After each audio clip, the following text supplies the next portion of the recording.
Hi, everyone, and welcome. I am Amanda Nelson, Director of Engagement at Nonprofit Financial Commons. Thank you for joining us today for Nonprofit Liquidity and Cash Flow, an urgent approach to building and operating Runway. Today's session is a part of Nonprofit GPS, a joint initiative of Nonprofit Financial Commons and BDO Nonprofit and Grantmaker Advisory, designed to help nonprofit leaders navigate real-time challenges with clear guidance and practical tools. And for those of you on the call that are already familiar with Nonprofit Financial Commons, think of GPS as an added support system created specifically to help organizations steer through moments just like this. And for those of you who are new to Nonprofit Financial Commons and or GPS, welcome.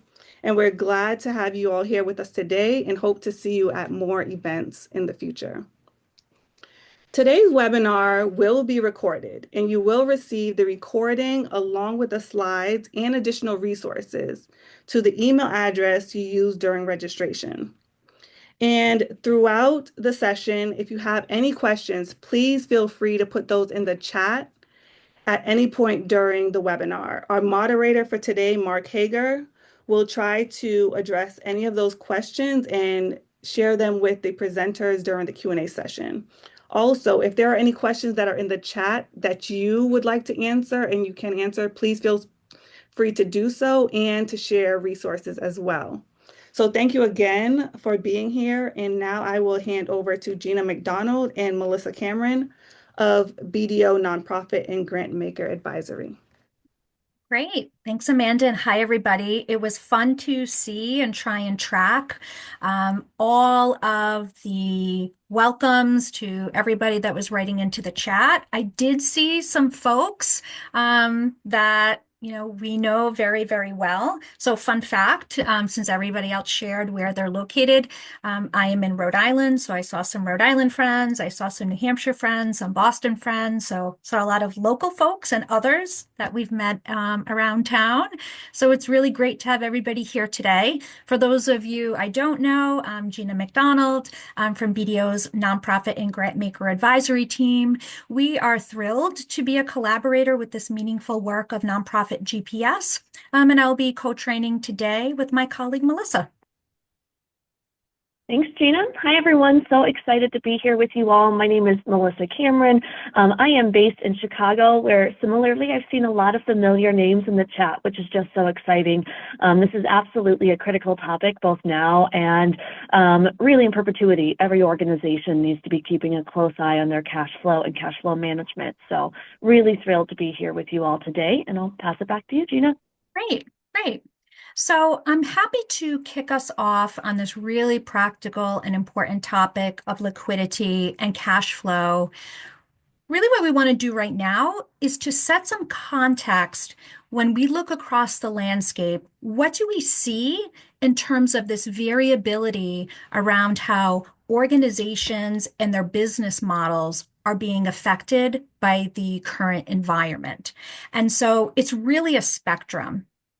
If we start here on the left-hand side, we see that some organizations are really just being minimally impacted when it comes to either changes to their revenue or changes to their programs, minor shifts in their operating model, if you will. All the way over to the right, we see organizations that really are experiencing a moment where there is big change necessary. So these are moments of, it says here, existential redefinition. What we're talking about is really having to operate in another way or totally restructure our organizations. They've experienced substantial funding decreases, maybe loss of all total funding, things of that nature. So this is dramatic restructuring, right? Potentially winding down of operations.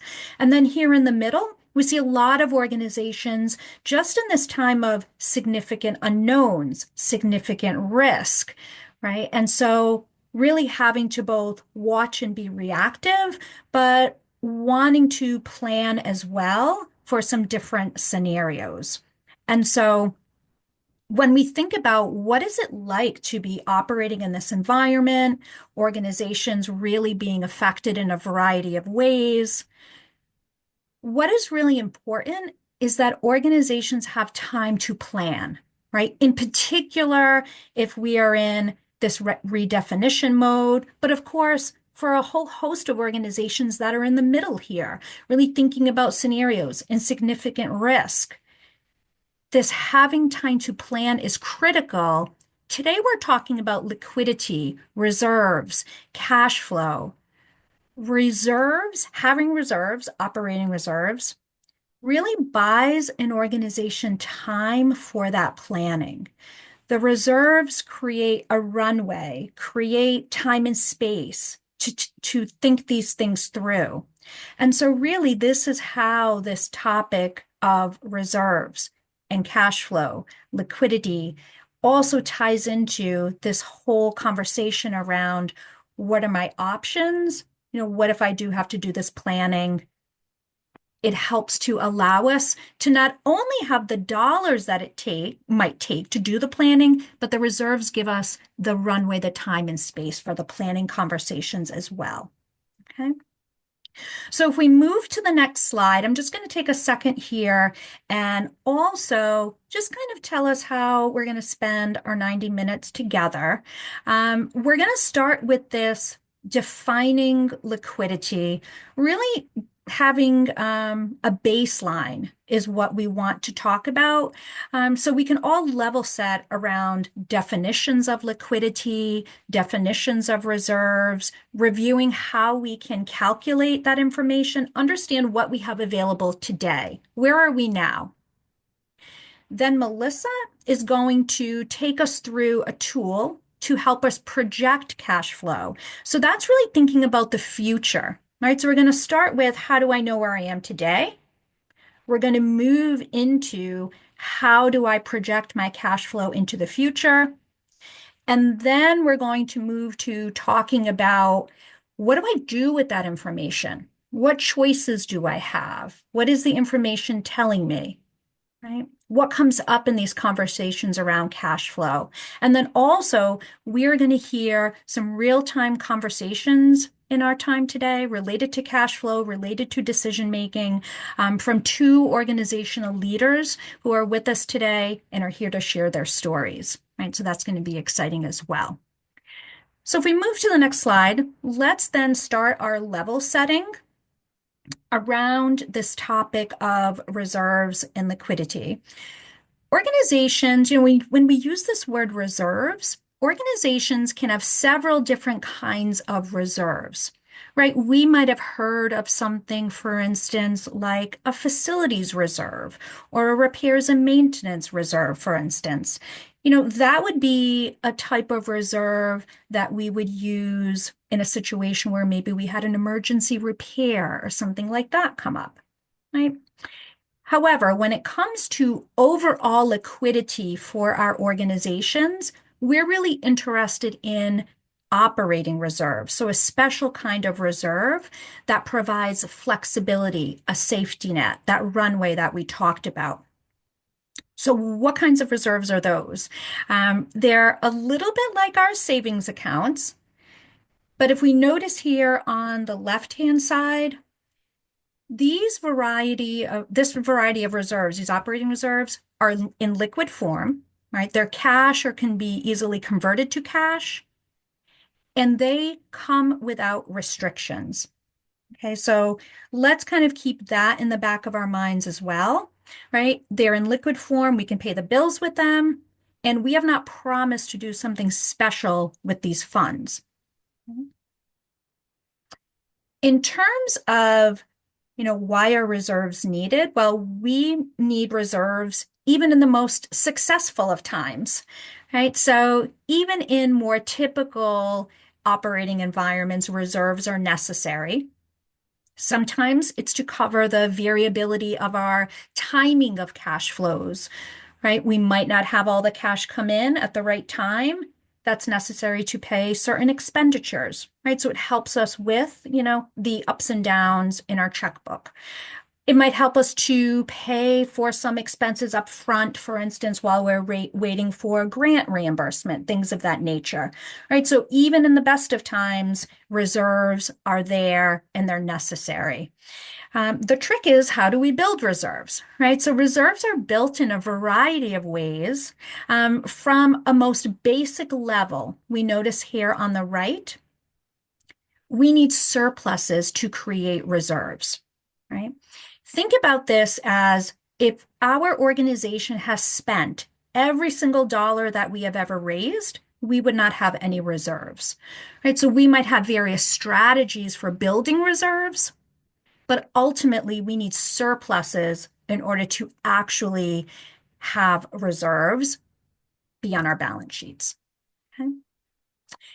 So if we go to the next slide, we're going to look at a very particular type of operating reserve called Luna, right? And we're also going to look at these couple of key liquidity metrics. We have two liquidity metrics here, and these both help us understand the current state. Again, where are we right now? The first one here, Luna, stands for liquid, unrestricted net assets.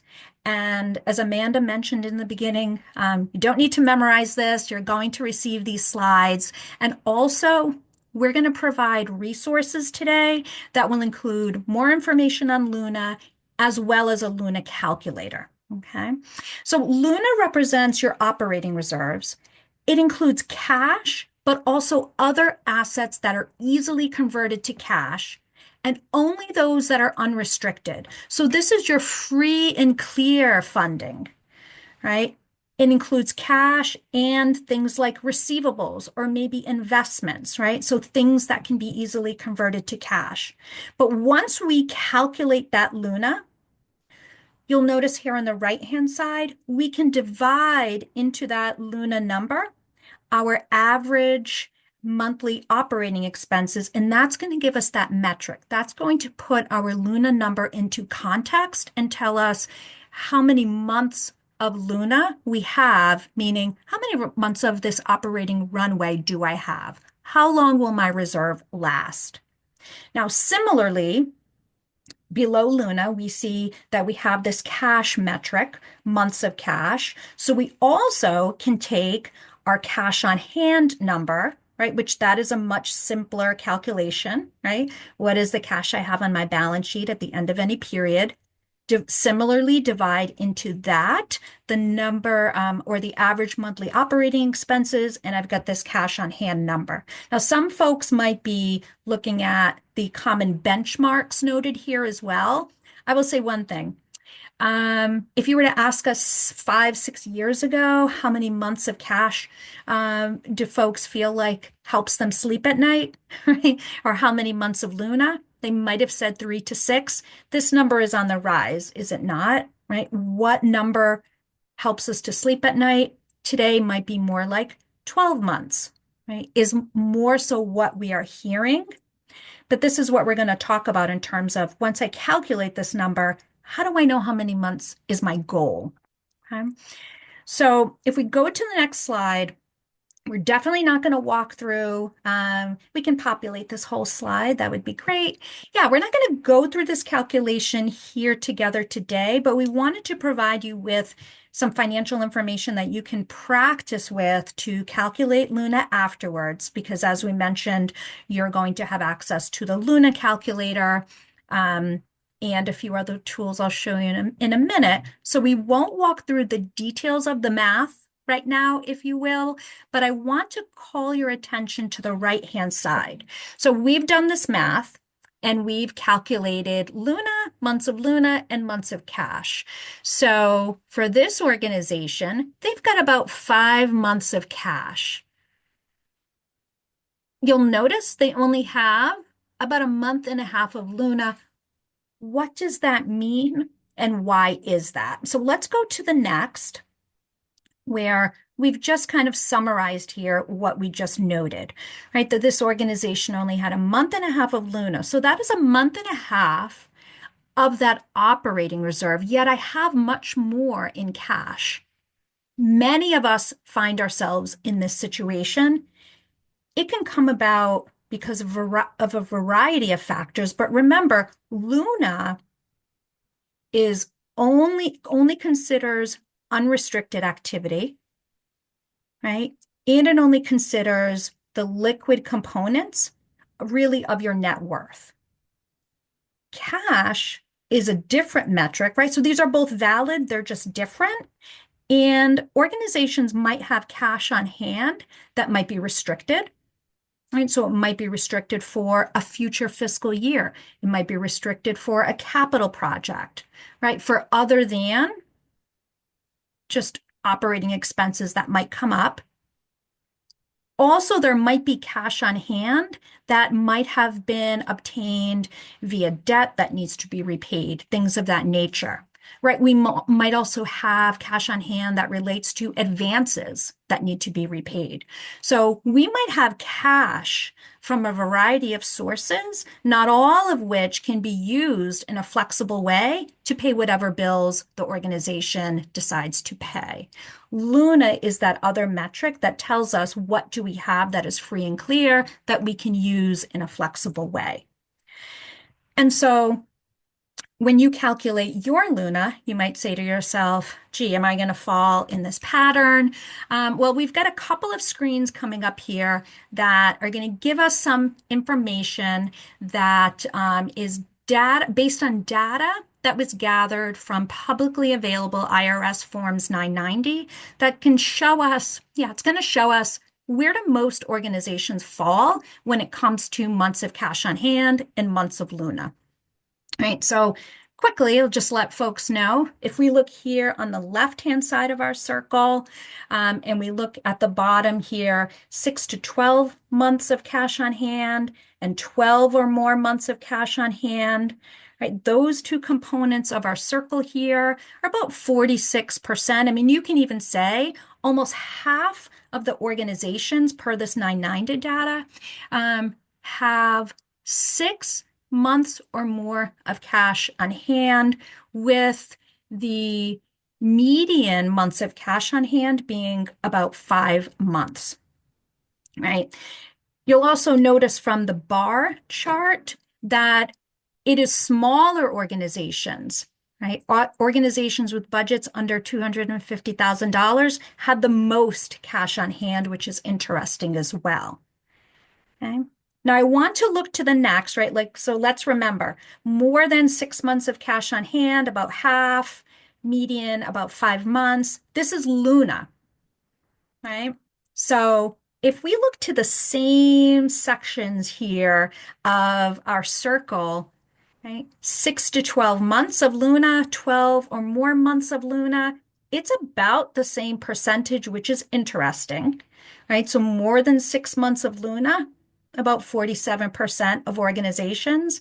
What's different about Luna is that the floor is lower, right? So what does this mean?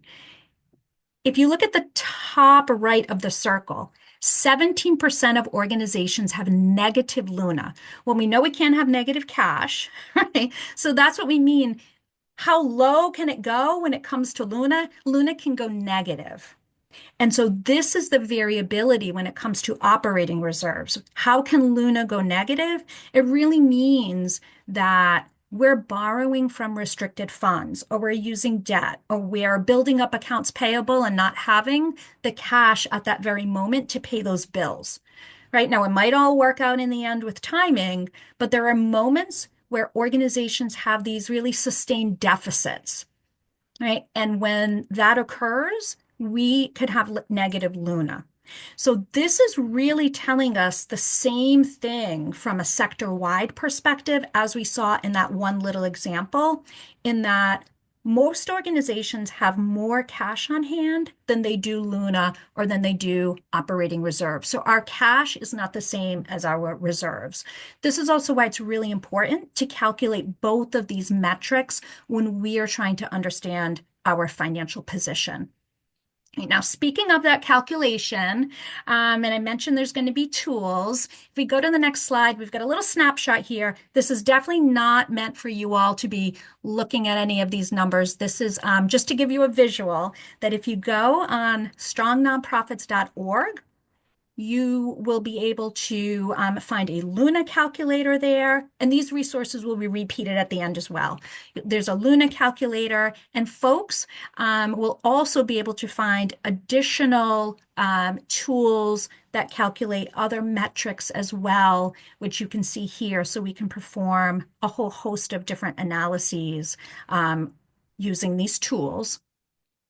Because really what we're trying to understand then, right, once we calculate and come to learn where we are in this moment with our metrics, we're trying to understand, well, what are our goals, right? If this is where I am right now, where do I want to be? What does it look like for us to be sustainable? Or what does it look like for us to survive? And so here we've got and offer 4 points to think about when setting your goals, right? So it's understanding where we are, but now what does that mean? Putting it into context to our goals. So of course we need to know from a very basic operational perspective, what is the cash on hand that we do need to cover operating expenses, right? So what's 1 month of operations? Is there any seasonality to that? So the next item talks about the timing of operating revenue, the timing of expenses, right? And when Melissa takes us through the cash flow projection tool, this concept of timing will be very important because we know our cash doesn't come in 1/12 every single month of the year, and we probably don't pay bills that way either, right? So what's the total? What's the seasonality? What are our long-term goals, right? So if I'm trying to build a reserve as well, or I have some other kind of future goal, how does that play into the liquidity that I need to build? And are there any other policies around cash for our organization that we need to be aware of, right? It could be perhaps something in a long-term debt agreement that speaks to specific ratios, what have you, right? Requirements that we have to really adhere to. And if we just go one more slide, also want to let folks know that another resource that you will have, well, everyone has access to on strongnonprofits.org is, we call it the Reserve Policy Toolkit, but it is a guide to help you with the development of your reserve fund policy. So once we have reserves, we should have policies that govern those reserves. And it's a wonderful tool that's available for free to everyone on Strong Nonprofits. Okay. So now that we sort of talked about really setting the stage, defining liquidity, how can I understand today what does it look like for my organization, both from an operating reserve perspective, cash on hand perspective, and then figure out what are our goals around that? This is a really good moment to turn it over to Ruth and hear from one of the fabulous leaders who's agreed to share their story with us today. Hi, Beth. My name is Ruth McCambridge, and I'm the co-founder and director of content here at Nonprofit Financial Commons, which is one half of the collaboration team for Nonprofit GPS. And today I'm going to be talking to Beth Barrow, who's a new friend, who is the director of Willow Tree of Posey County, which is in Indiana, but is on the border of Kentucky and Illinois, right, Beth? Right. Okay. So I want to just before we start, I want to say that this has everything to do with what we just heard. I'm sure that Beth is also resonating a lot with what we saw. And I want to just start by asking you to describe, who you are, how you got started as an organization. How big are you in terms of your budget? What's your purpose in this? Well, it was originally founded in 2000 by a local woman who's a domestic violence survivor. And Posey County, where we work, is really rural. We have roughly about 25,000 people, and our largest town has a little less than 7,000 people. So there are urban areas nearby where they do have services for domestic violence, but she felt like because of her experience, she wanted somebody within the community that understood the challenges of being in a rural area, but also to have someone to be a voice and focus on being more educational and raising awareness. So as she was talking, because it's a small town, other people heard about it and got involved, and several local community leaders, survivors, and volunteers got involved and founded the organization. So um, What year was that in, Beth? that was in 2000, and they started working on fundraising. They were usually only volunteers, but they did get a small grant through the state, and that's when they hired me part-time. And I used that 1 year grant um, to write more grants and to connect with different individuals in the community, law enforcement, courts, partly to introduce what we were working on, but to build relationships too. So uh, in 2004, we did get enough funding we could go full-time, and I've been working as a full-time advocate for the past 21 years. And um, we're so small. I'm the only employee, and our budget right now, which for us feels huge, is between 90 and $100,000. So So you're on the far left side of that continuum we are, yeah, that Gina was showing us. yeah. And Okay, we do so have a surplus, but right. We're going to talk about that in just a second. Before we talk about that, though, can we talk about your budget has changed over the years, and now have federal money. Can you talk about how much of your budget is dependent on that federal money, and kind of the way that you're looking at that right now, because there have been multiple implied and actual threats to domestic violence programs around the country from the federal government. And so, like, talk to us about how much of your budget actually it would be involved.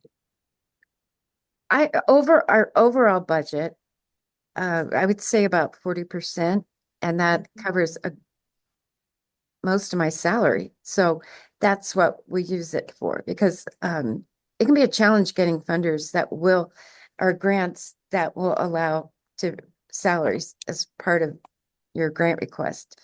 So it's been critical. And we've had our federal grant for almost 21 years. Um, it's had a big impact on just our ability to provide services. Now, we have heard for the past few years that the funds that they use for that grant, they expect it to decrease anyway. But so we've been trying to plan for that too. What if we lose, we get less money? How are we going to fill in the gaps? But Yeah, yeah, there's a lot up in the air. right, exactly. For everybody at this Mhm. people have had their grants frozen, delayed, threatened.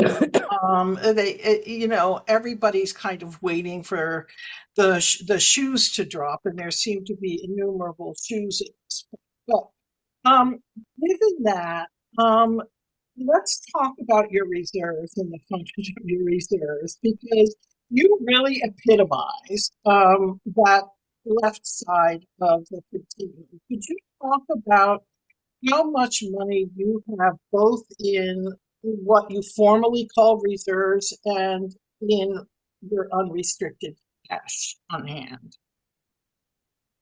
Um, you mean in terms of numbers, or In um, terms of numbers? we run, I mean,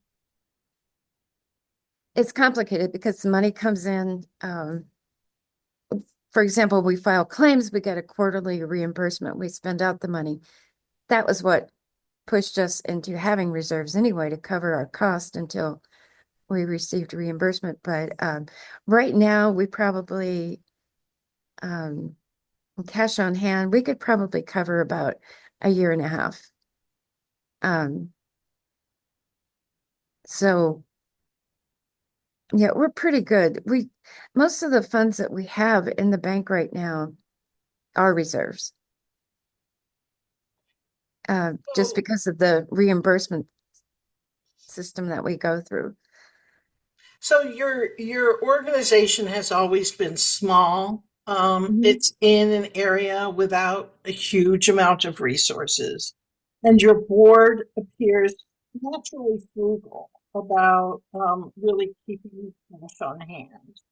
Um, that actually provides you quite a bit of leeway as you're thinking about, well, what happens if we lose a chunk of this money?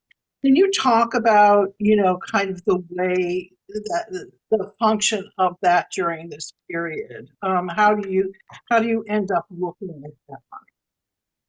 Well, I mean, we had to do it out of necessity. Our budget, when we started, was so tiny, we couldn't afford to spend any money on any excesses. So we just naturally got into the habit. And over the years, our board members have changed, but um, they've always been frugal.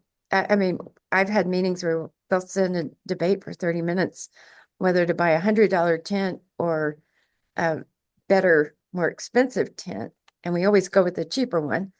Uh, it's small things like that, but it has added up. And there have been some years we've had to go over budget by a bit, but for the most part, we do stay focused on our spending. And it's had its help because, I mean, it took years and years, but we are in a better position now. But we still worry about the long term. Right, right. So I think it's an interesting situation that you're in, though, because even as a small organization, you may be in a more secure position for replanning and restructuring Mhm. our business model than many other organizations who are much larger than these in terms of a financial runway that you could use to actually do that planning. That's pretty exciting. So on the one hand, your board has been frugal, and that's maybe sometimes been frugal if you listen to those half-hour discussions about tents. But it also has its uses. And what Yeah. I'd like to do now is maybe ask Gina if she can just talk a little bit about why it is that smaller programs appear to have so much more in reserves than larger programs, because it seems a little counterintuitive. Mhm. Great. So I think you said, because the audio just went out a little bit, how could it be that the smaller organizations have this multitude of reserve funding and maybe the larger do not? Yeah. So it's definitely interesting. And I feel like when we looked at both of those bar graphs that were in those slides, they both look like a inverted bell. Right? The bell usually goes like this, but they looked like this, right? There was the valley in the middle, right? And so it feels like it's oftentimes a hard spot to be in when organizations are in this growth mode, where a lot of folks in the valley are in the growth mode. Mhm. Right. So we're investing in larger programs, we're hiring, we're ramping up, we're figuring it out. Right. And then here, so feels like that is a common situation. Right. And so we get, we likely are really honing, what we're doing. We're staying, we're kind of status quo, getting really good and keeping our practices. It feels like when we're in that valley, it's orgs in the growth mode, Mhm. making investments, right? Mhm. And scaling. And so those metrics dip, but we know why, Mhm. right? We know if we're monitoring our numbers, we know because we're making investments and so forth. So it feels like that's typically what we see. Interesting. Does that feel right, Beth? Does, because we are actually are in a growth mode, but we pulled back. One thing that made a huge difference for us was another organization, Sundown, and gifted us a duplex that we could use as a safe house, which opened up a lot more opportunities for funding, but and unrestricted donations. So that was a huge help. And we'd hoped to add, we wanted to construct more of efficiency for single adults that didn't have families. And we pulled back on that, and we're waiting and we're looking, and the board is focused on finding other sources to help make that happen without dipping into our unrestricted funds right now. What I think is interesting about this is that there isn't anything inherently wonderful or bad about having this much cash on hand. And it Yeah. really is so contextually, it's really seated in a contextual reality, that I think gives you what you need right now, Beth, in terms of some running room. But as we will talk to someone later on in the program who is at a much, kind of more mature state and gone through the growth mode, and we'll see kind of the way that they manage cash flow. I do want to point out you do not have a line of credit, Beth, No, because you can handle all of that internally. no. We did look into one several years ago when we were, because our cash flow and we were waiting on reimbursement, but the board decided that maybe it wasn't practical for us because of our limited funds.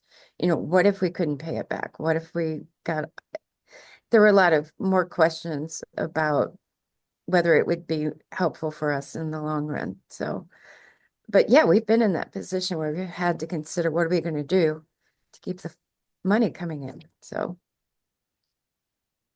Well, thank you so much, Beth, and we'll be seeing you later on in the program. And I'm going to hand it back to you, Pete.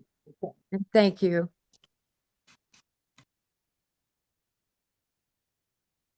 Right. Hi, everyone. So we've had an opportunity now to really think deeply about what is our current cash position, what are the resources that we have available to support our business model and our operations in an ongoing and sustainable manner.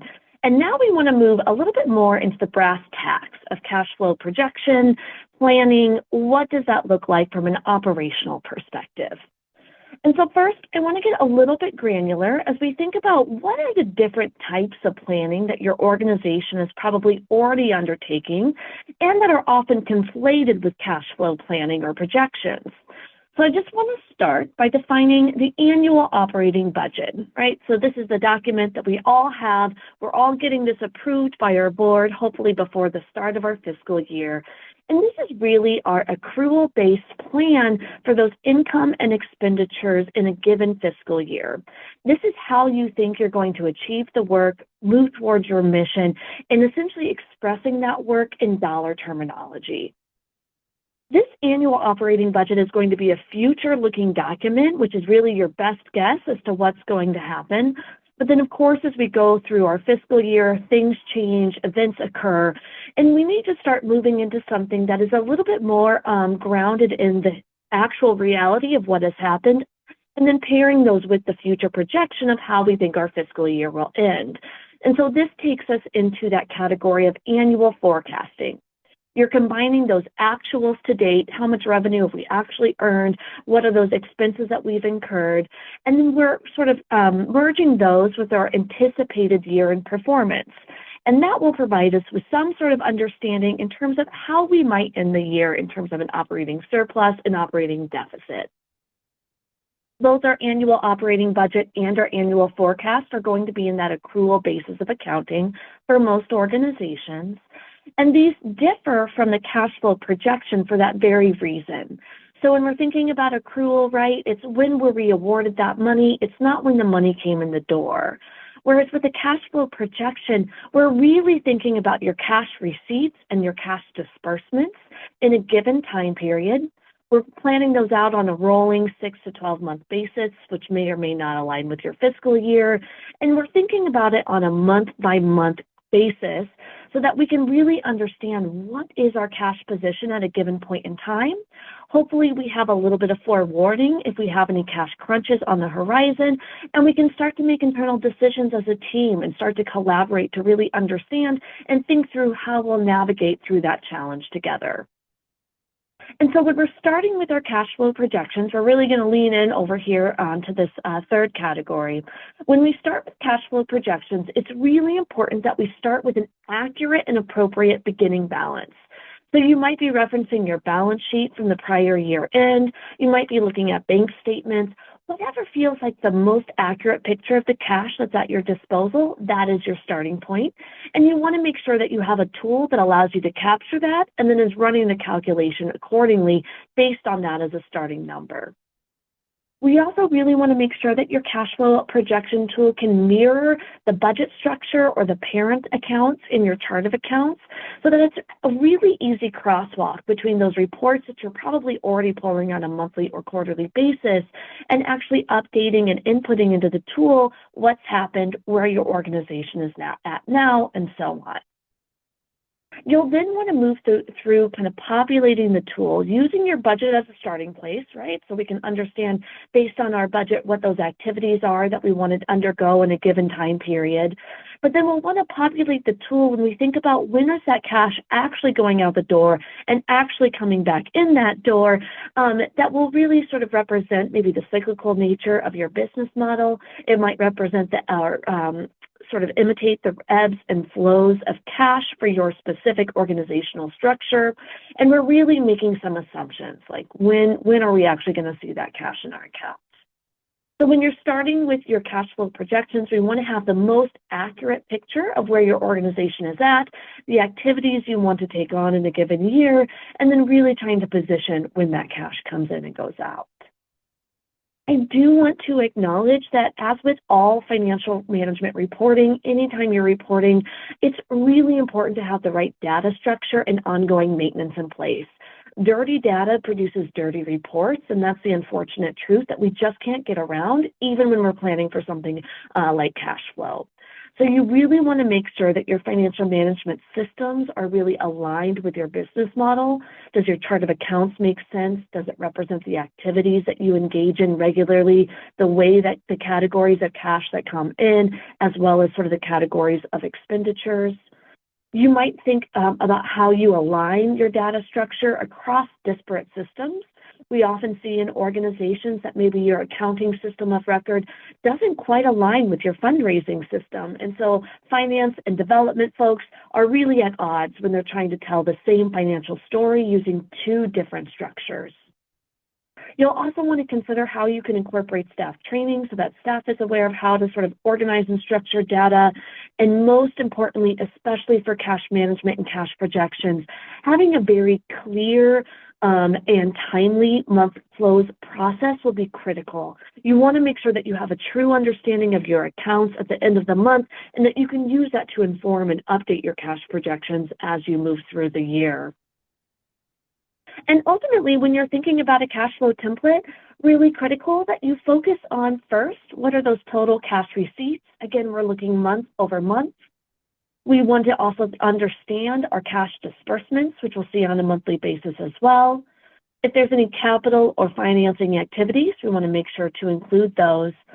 But then the absolute most important part of any cash flow template and projection that you're using is that it gives us an idea of the rolling cash balance so that you can start to take those goals that you've identified using kind of those 4 questions that Gina presented earlier. You can use those goals to say, I don't know if $300,000 is enough in our bank account to be able to manage through payroll, to be able to manage certain expenditures, whatever it may be.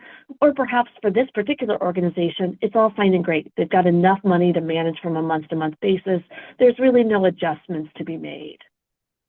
And so I want to just give you an example of a cash flow projection template, which was created by the BDO Nonprofit and Grantmaker Advisory Team. Anna will put a link in the chat if you would like to access it. But we have both a template as well as an online tutorial for updating it if that feels helpful to you. I'm going to go ahead and share with you a populated version of this template. Try not to be too distracted by the specific numbers here. But first, I just want to orient you to the structure so that you can either take this and employ it and sort of merge it together with your own planning templates that you might have internally, or potentially adopt this and use this to start projecting your cash flow moving forward. I have worked with multiple organizations who have said that this has single-handedly changed how they've understood their financial position and how they've managed toward their cash position in a more proactive way. So it's just really critical that we're starting to put pen to paper to understand, what does our cash flow look like? What is our rolling balance month over month? So for this particular tool, we can sort of start with our fiscal year at the top. Let's say that this is an organization that has their fiscal year in June. We'll select that from a drop down. And then we start with our beginning cash balance, which of course we are pulling from our bank accounts or our balance sheet. I'm going to go ahead and hide these rows just to make visibility a little bit cleaner. But the way that we structured our tool is at the top, we have our cash receipts.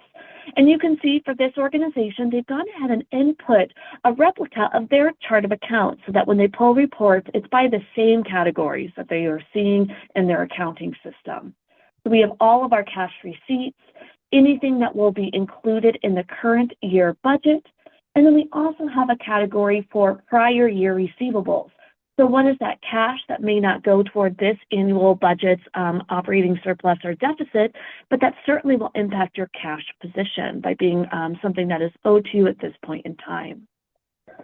The structure then goes through cash disbursements. So again, we've got our chart of accounts set up here for all of our expense types. For this organization, it's quite long. And then we want to make sure, again, that we're including any prior year accruals. Where this tool becomes particularly handy and as a kind of a structure or point of structure you might consider for your own organization, that we want to make sure that we're acknowledging any capital and financing opportunities that are available, both in terms of cash receipts as well as cash disbursements. So as a starting point, if I were an organization, I would go through and start by just updating this with my chart of accounts, making sure that it really accurately reflects our own internal accounting structures. And then I would start to move through and think about, well, what have we budgeted for in this current year? So again, this is going to be an accrual budget. Not all of this might actually enter as revenue, as cash in the bank in this current budget year, but we don't need to worry about that right now. It's just a starting point for us to understand what are the activities that we are anticipating from both a revenue generation as well as a expense point of view. From there, you'll then want to go through and month by month, we actually start to plot out, when do I think my foundation gifts are going to come in the door? When are they actually going to write that check and we're going to be able to put it in our bank account? For some of your revenue types, you may go through and just sort of put them in ad hoc, knowing when those checks will happen. There might be other revenue types, such as individual, which you expect a somewhat regular cadence of cash receipts, which you can then spread evenly using this little drop down right here. Similar for our expense picture, we're going to go through and actually try to make some assumptions about when those expenses will be incurred, when are we paying that invoice, when is that payroll going out, etc. And then we're going to go ahead and align right here. And then again, most importantly, we're really paying attention to this rolling cash balance at the bottom. So if this is my theoretical organization, I have gone through, I sort of made some assumptions about the timing of our cash receipts, the timing of our cash disbursements. It feels like it is reflective of the activities that we're going to undertake in a year. And now we want to understand, do we have the cash flow to actually manage through? And so that will take us to this rolling cash balance at the bottom. For this organization, we can see that they have a positive cash balance for a number of months, but then come November, they're seeing a negative $8,600 that they don't necessarily have the ability to cover. And so as an organization, as we're thinking about how we operate and how we move forward, this then gives the leadership team a little bit of a heads up to say, this is something we need to manage toward. These are some decisions that will need to be made in terms of how we are navigating our expense composition, how we might think about the revenue or the assets or the liquidity that is available to us, and how might we get this to a point where we feel comfortable making payroll this month.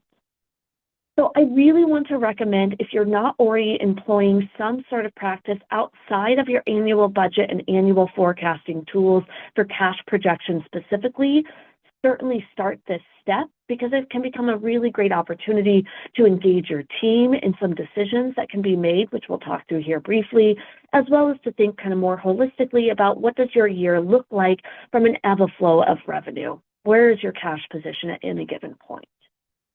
This tool that we've shared also quite handily has a graphs tab as well. So once you've actually put in that information, this can be a really helpful tool for communicating with your board or other members of leadership to better understand, what does your cash position look like during a year. We see that this organization has a huge influx in February. Is there a way to move that forward in the fiscal year, to push that up so that it can support this November deficit? Or are there opportunities for financing or capital that we might use in that month of November to keep us above zero?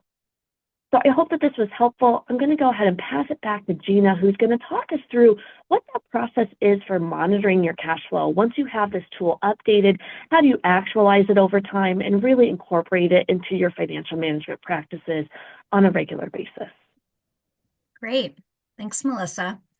And so, Melissa just took us through how to take the understanding that we started with in terms of where are we, right? What's our cash on hand? What's our Luna? What are the goals around these metrics, to that future focused view, right? So that was the projection. And as Melissa mentioned, yes, it helps us to know ahead of time if we're going to be in a cash flow crunch. Sometimes I hear folks say, it helped us to look around the corner. So it's a little bit like that, right? We're anticipating so that we have a moment to then use that information to make some decisions. And so just like we do with all of our financial information, it is not just information for information's sake, but we are using it. It's a component that informs our decision making. And so it does take active monitoring, right, of this information, updating it regularly. And here we're recommending to update that cash flow projection monthly. Right? So we have to have here, it says actualize. We're going to update with what actually happened, right, up to the most current month, right? Replace the current month projection with actual, and then reproject forward as necessary. So for instance, in a couple of weeks, if I'm updating a cash flow projection, I might update it through November 30th actual, and then perhaps I'm fine-tuning my December and January because I'm closer to those months right now, and I have better information than I did last month, right, as to what might come in those months and what might I be expending in those months. One thing I will say here, however, is that although typically we are updating this monthly, cash flow is really your most practical kind of tool, right? This is your really transactional day-to-day kind of tool. If things are really tight, I've worked with organizations where we're doing weekly cash flow. So we didn't have 12 monthly columns. We had 52 columns. Now, we did not populate 52 columns at once, right? We might have gone out 16 weeks or 8 weeks, right? But we had weekly because cash was so tight. We needed to understand what receivables are we chasing this week? What bills are we paying this week? What's in the bank this week, right? So this really helps us to understand that this is our really most practical tool here. As Melissa said, this can be a game changer when we are tight on cash. Right, so this is around monitoring the information, using the information, but the last item here says it helps us to inform decision making. So we're communicating this info to certain stakeholders. So if we actually go to the next slide, we want to talk about what are some options that come up for folks? What are these discussions we have when we now can get our hands on this information? Also want to remind everybody, yes, folks were asking about the recording for this session. But the recording for our October 23rd session, our nonprofit GPS session, October 23rd, was centered around risk-sensitive financial planning, including content on revenue and expense assessment, funding alignment. That might be helpful for folks as well. So not only this recording, but our one in October has conversations that center around this planning too. Right, but let's move ahead one slide and talk about, once we have that information, what are some options here where we're in this cash flow crunch, right? Like Melissa just showed us, gee, for that organization, it looks like they're running out of cash, right? A few months from now, what can I do with that info? What are some options here? Really, our options fall into three categories, right? We either need to bring in more cash, we need to reduce the cash that's going out, or I need to borrow money, right? These are our three big buckets, right, to help us with our checkbook, okay? And so in terms of the bringing in more cash, right, I just mentioned that organization that needed to do the week-to-week cash flow. Yes, we were calling on receivables. So this is another moment where we're saying, we have the information now. We're looking at the information. The information likely includes detailed information on what bills we need to pay. I want a payables aging and I want a receivable aging because I might have to work that receivable aging to bring in money, right? We're making phone calls. These last two items here in the increased cash receipts section are interesting. If we have short-term investments, right, we might be having conversations with our board or with leadership around cashing those in, around liquidating those investments. When we talk about investments, it's not just, items that we might have in a brokerage account. We might have other assets that could be liquidated and not disrupt our operations, right? Or maybe they do disrupt our operations, but we're making certain choices. So that might be, Beth talked about, gee, we had a property, right? We owned some real estate, right? Or it could be other types of assets. There might be opportunity to liquidate investments of those types as well, or assets of those types. This also talks about negotiating with funders on timing of payments. And so this is where, Beth talked as well about the way certain funding works, where it's reimbursement based. There could be an opportunity if the funder agrees to perhaps receive an advance. Again, it's timing, right? So that would not be bringing in additional resources, but helping you with that uneven timing of cash flow. So it could be collecting sooner.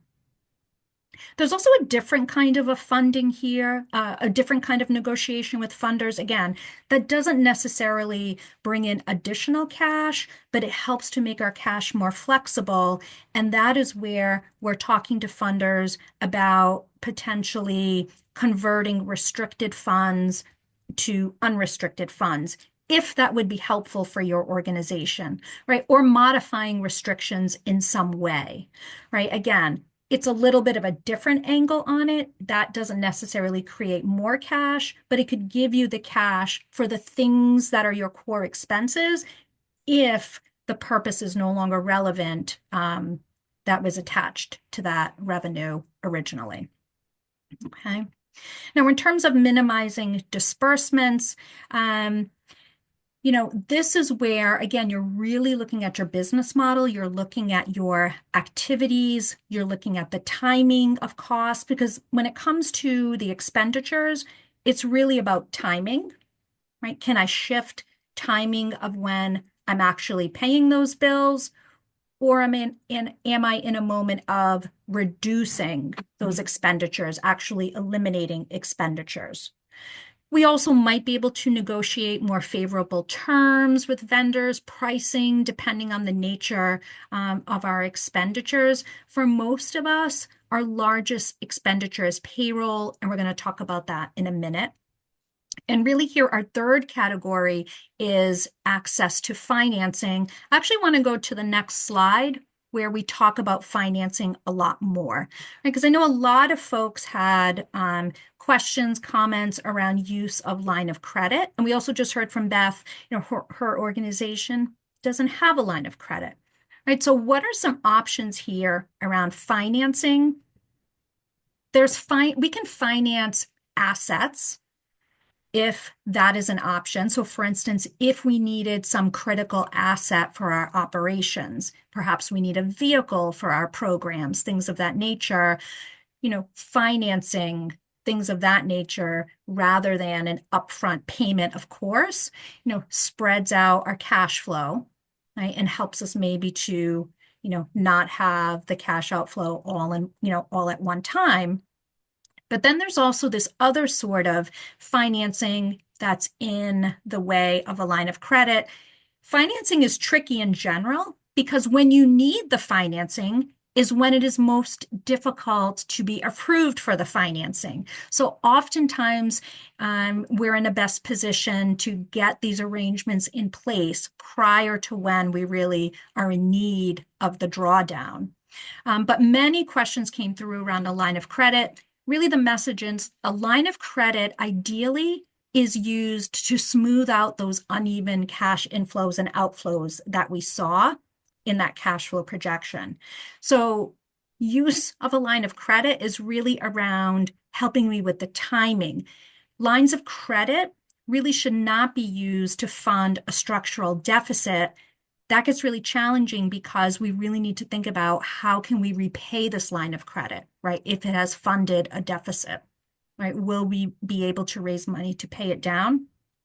Some lines of credit come with terms that include things like perhaps having to pay it down to zero once every year, things of that nature. The terms, the interest rates, the fees, any covenants, reporting requirements, all of that is going to depend on your negotiations with the financial institution, right? But these are all potential around a line of credit. But either way, if we have borrowed on a line of credit, we at least have to be paying monthly interest, right? Even if we're not paying principal down, every month we'll have to work in that interest payment, right? And then otherwise, a couple of other items that we'll mention here include credit cards, which again, the purpose of credit cards is principally for ease of staff making purchases. Again, they should not be used to fund structural deficits. It makes our purchasing easy, can help with some timing. But again, if we are carrying balances, then we're paying likely high interest rates on these balances, and we do have to fund that interest every month as well. Okay. And then otherwise, we talked about exploring other options for perhaps financing assets, things of that nature. Also, some philanthropic organizations have special programs around financing bridge loans, things of that nature. And so these are all options. If we go to the next slide, we have some what not to do sort of moments in a cash flow crunch. And we truly understand it's really, really hard when we're making these decisions. But one thing to remember is we really want to avoid anything that makes our organization become non-compliant with laws and regulations. And so, again, we mentioned for most of us, payroll, personnel-related costs are our biggest expense.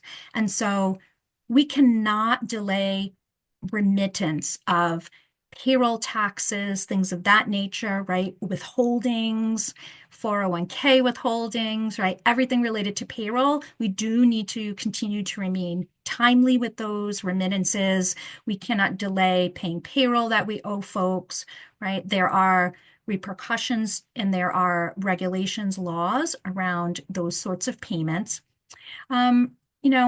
It's tricky to think about delaying vendor payments for a variety of reasons, often because, not only does it affect program quality, potentially if we're, shut off from using certain vendors because we haven't paid, but also many of us use vendors who are local businesses in our community, right? And we're hurting those businesses as well. So these are tricky decisions around, delaying vendor payments.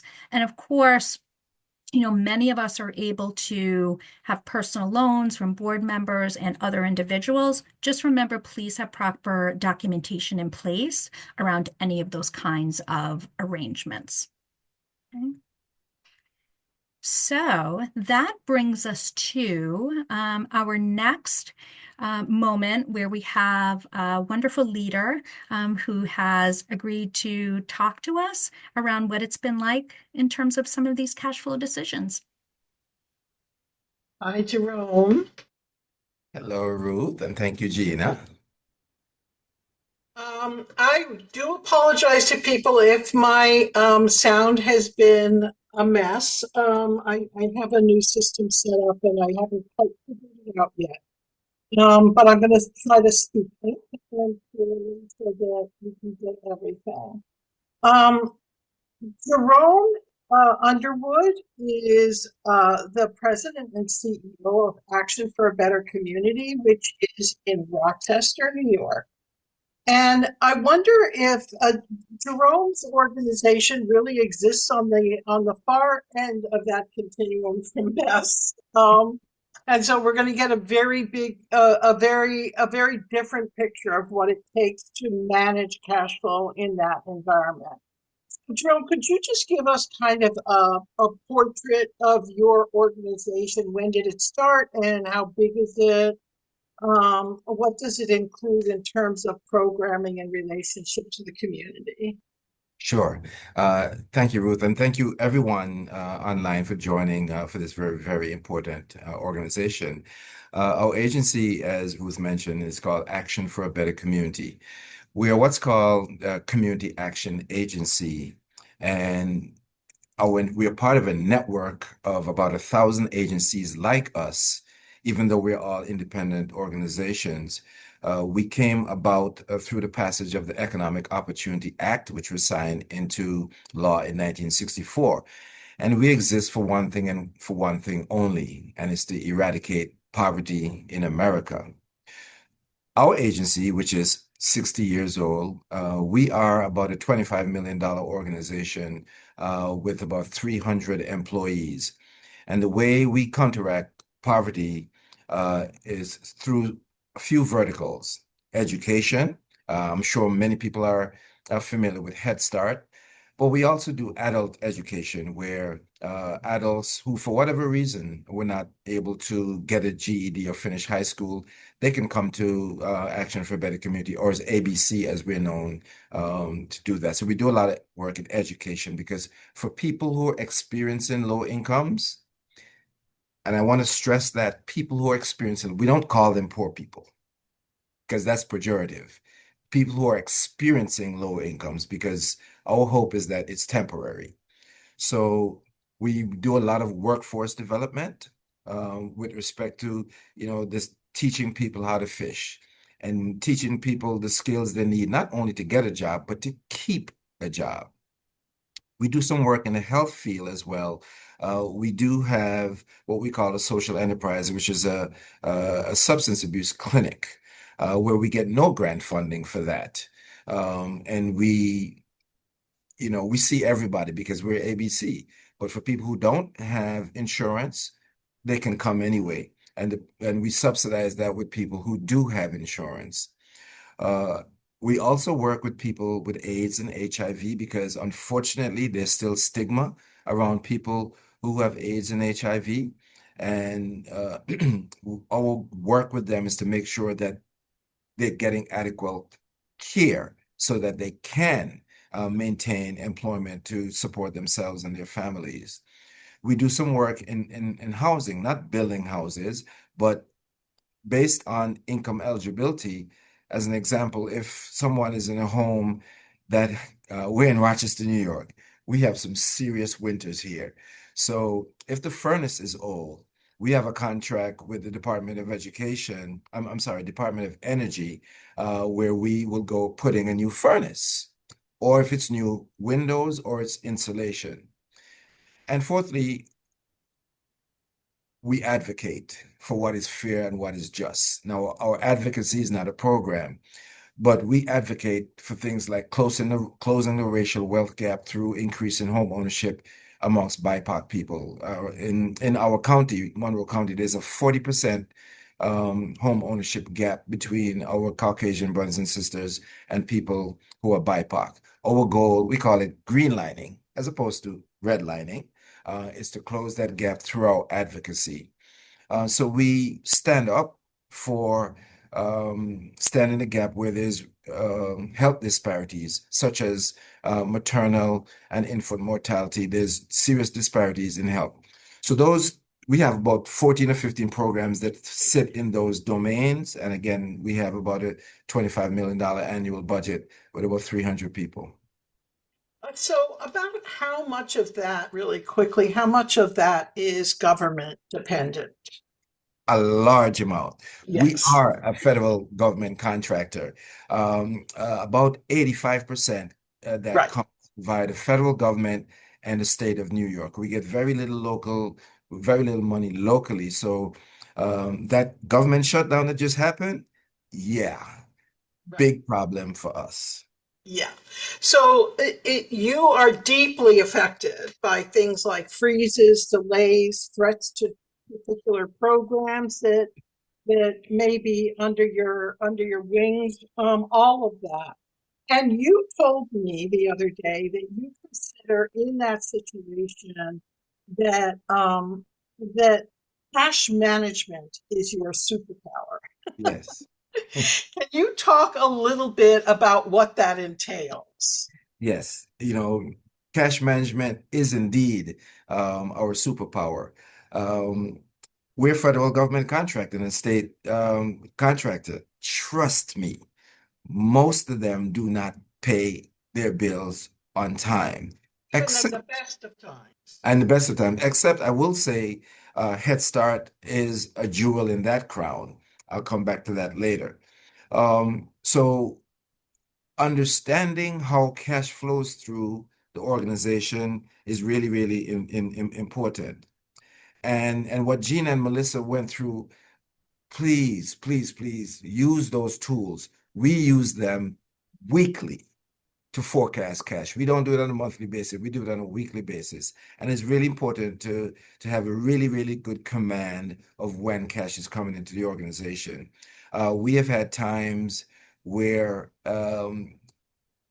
it's 4 or 5 months that the government just owes us money, and for whatever reason, we just can't get we just can't get what's owed to us, and that's 6, 8, 9, 10 payrolls ago. So I have a fantastic finance team, and I've only gotten 2 calls from vendors in the past maybe 4 or 5 months, and that's when I know things are rough. If vendors are calling me, they don't, because I have an amazing cash management finance team that handles our cash management. Right. I wanna bring up really quickly that you didn't start off in this position at a neutral point, though. There was an incident that occurred that actually put you in kind of a deficit position for a while, and that's part of your cash management scene. Can you talk a little bit about what that situation was? Because it's all a part of being a government contracted organization, right? Yes. Yeah. So what Ruth is referring to, we have what we call our ball and chain that we've been carrying around since 2003, 2004. I've been CEO of ABC. I'm almost 8 years. But like I tell people, I cheated to get the job because I was the previous board chair. I joined the board in 2007, became board chair in 2008, and remained board chair till 2015. Back in 2003, 2004, let me say this as quickly as possible because I know we're short on time. We had an issue with the federal government where $1 million left our organization spent on programming. spent on programming, and the federal government said, well, we didn't authorize that. Well, yes, you did.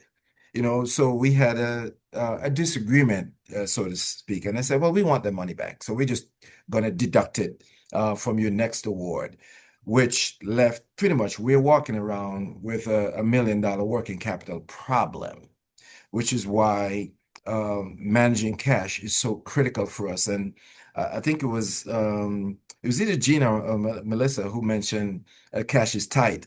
I can't believe she said that because that's how we start our finance meetings with that declaration. Cash is tight. That's how we start our finance meetings. To So, say the least, to yes. say the least, to say the least. Yes.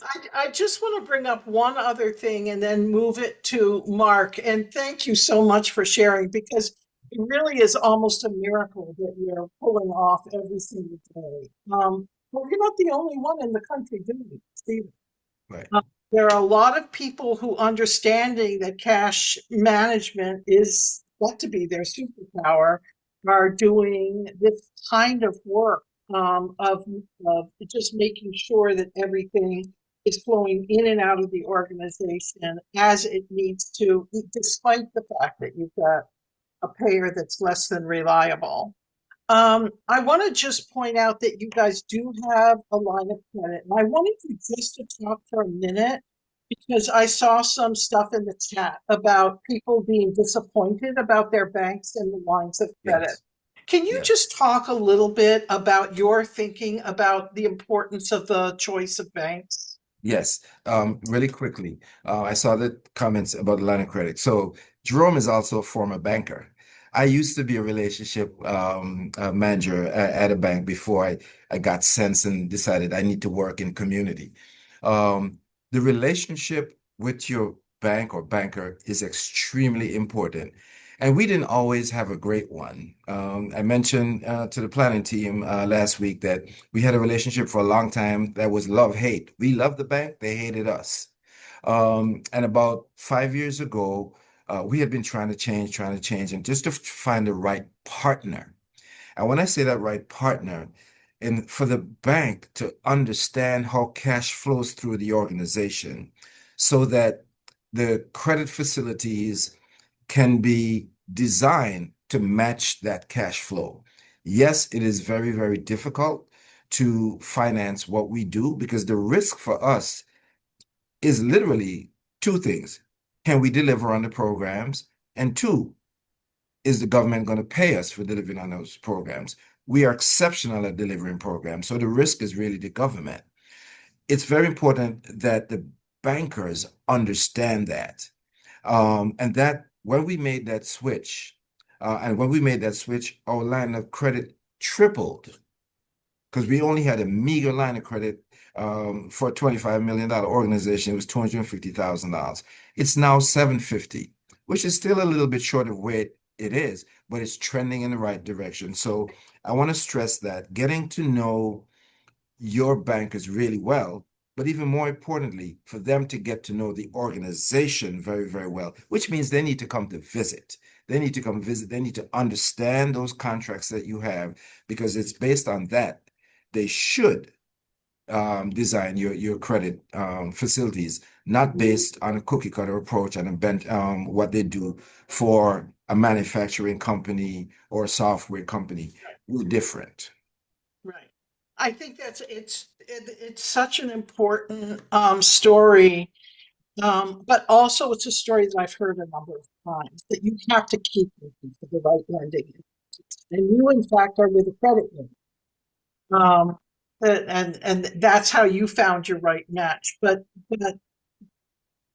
finding the right lending institution is an extremely important part of cash flow management. I am going to hand you over, Jerome, to Mark, who I think is going to facilitate the question and answer. Thank you so much, Jerome. Thank you too, Ruth. Stay peaceful. Thank you, Jerome. Stay here with us, and I think Beth and Melissa and Gina are going to be coming on the screen as well because this is the couple of minutes that we have here at the end of our session for me to direct at least a couple of questions to our various panelists here. Um, I'll say that this great session for 100 minutes so far has been it's been evergreen. It's something we're going to be glad to post up because any organization at any time can look back and get some great advice on these particular topics. However, it sort of doesn't pay much attention to the fact that the nonprofit sector is having a moment right now. And I think a lot of our folks in the audience right now are having that moment or wondering about what you're saying is related to changes in how the federal government is approaching either funding or policy towards nonprofits and how that's rippled across the sector. Gina, let me ask you a question first. You were talking about Luna, some organizations with really high Luna, some moderate, but it was sort of a plot point when you said there's some organizations with negative Luna here, and you had to stop and try to explain that a little bit. You did say some organizations have to tap into restricted income, and that's why you might get a negative Luna. I'll bet we're going to start seeing a lot more of that. And I wonder about restrictions on organizations that have endowment income. What are the conditions under which organizations might be able to draw on endowment income in dire situations or even on restricted income or other kinds of restricted income in their organizations right now? Sure. Yeah, that's a great question. I mean, I think I'm going to take it to a little bit of a tactical place, if that's okay. I feel like it's organization, every organization doesn't have an endowment or might have particular kinds of options. Right. It feels like what an organization should do, again, this like if I had a moment to plan, right? If I had a minute to think, kind of lay out what exists. Right?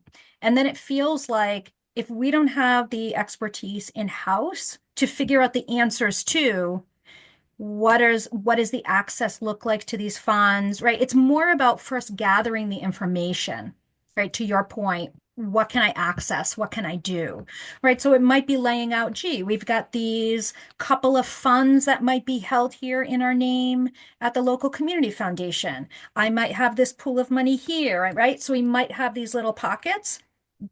Lay out the information, talk to folks who can tell you what you can access or not, or if you really need to access, what do you do? Do I need to, is this a real donor endowment? If so, do I have the documentation? Is the donor living? Do I have to go to the attorney general, right? Like there's a different path depending on the original source of funds. If there's a governing document, we know it is hard to find documents. So it's a little bit like start the research and kind of lay out what you have. I would say step one. It's different for everybody. Okay, thank you. Time is short. Let me go quickly to Jerome and Beth just to get some flavor from our cases here. How is the current operating environment changes, threats at the federal level influencing you? Beth, it's great. You got 18 months of cash on hand. You've got a frugal board that is comfortable just letting that pile up. How are you affected now in the current environment? Cautious. I don't ever take any grants or funding sources for granted because there's always a possibility that they can go away for whatever reason. But I know a lot of people that work in the nonprofit sector in this region, and I would say everybody's feeling cautious and kind of holding their breaths. Will this last through the contract? So it's difficult right now. I And wonder, yeah, I wonder if Jerome's got a different answer. You're more on the margin, right? And But community action agencies are at risk right now. How's that affecting your strategy? we are the margin. We're the difference between, somebody, having a place to live sometimes or not responding. So in the background, I have CNN on or MSNBC because what happens out of Washington can directly impact us. So having the finger on the pulse of what's going on is extremely important. We have a network, as I mentioned, of 1,000 organizations. So we talk to each other quite a bit. So knowing the timing of when that cash is coming, or somebody may say, oh, we're going to hold back on that cash. I mean, we're dealing with the most vulnerable. I mentioned Head Start. There was a threat to end Head Start. Who does that? So our Head Start contract is $17 million and employs 200 people. So the impact to any pause in that is devastating. One, to the people who work here and who we provide services to. So we can't overstate staying in touch, being informed of what's happening, and also bringing your banker along with you because he or she, they have to understand the implications of federal government decisions on our business. Great. We'll have to continue these discussions offline. Anna, can you post? First, let me say thank you to our panelists. It's been great to listen to your presentations over the past hour or so. I'm hoping everybody in the audience has something they can carry away with them. And to that point, Anna, can you give us a slide question here? I'd love it if everybody could go into the chat right now that I've been monitoring this whole time and answer this question. What takeaway are you going to have today? What key takeaway from the webinar are you most excited to act on? Give us your thought in the chat. We want to be able to see those and react to those and learn from those, but by writing it down, you may be more inclined to actualize some of these things yourself. Cash flow template is a hit. Cash flow template. It's a hit. That's great. And as you're all typing, I will hand back over to Melissa, who was going to wrap up on resources. Absolutely. I love how much love there is for the templates, and there's certainly going to be some more here on the coming slides. This conversation, among many other really relevant and timely topics, is being presented by the nonprofit GPS, which is a collaborative endeavor really meant to respond to the current moment and organizations who are really facing significant operating restructuring. So we're here to provide a number of free webinars as well as additional supports, one of which being a helpline, which you are welcome to reach out to if you're looking for 1 to 2 hours of support as you think about how you might be navigating some amount of business model risk. Really want to encourage you to take advantage of that and have an opportunity to speak with some folks in the field who can really guide you and give you advice on where you're at this current moment in time. Also, all of our tools and templates shared today, among many, many others, are available on a website called strongnonprofits.org. It's anything that you could possibly need related to nonprofit financial management, including navigating uncertainty, planning, operations, board governance, etc. Also want to share with you that we do have this cash flow projection tool, which will be sent out, that is available on Strong Nonprofits. In addition, we have, if you want to take us to the next slide, this reserve fund policy, which I do appreciate the love in the chat for this policy. Really great starting point for navigating your liquidity policies with your board. The nonprofit financial health assessment, if you want to have a sense as to your starting resources available, as well as some other components to your business model. And then some really wonderful articles and resources related to banking relationships and other strategies for cash management. The risk spectrum, which Gina spoke through at the beginning of this session, is available in this article, as well as thinking about your revenue planning and associated risks. And so with that, I'll go ahead and pass it back to Amanda at the Nonprofit Financial Commons to close us out. Thank you, Melissa, and thank you to all of our panelists for presenting today on this critical information. And for everyone that joined us as a attendee, please check your emails and your inboxes for our upcoming webinars.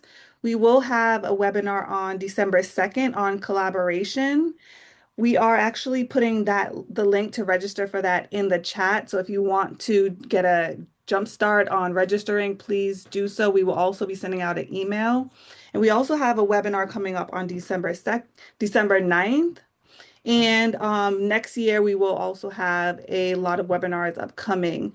The recording for today's webinar, along with the slides and the resources that Melissa listed will be sent to the inbox the email address that you used when you registered for this webinar. Thank you, everyone, and we look forward to seeing you on December 2nd.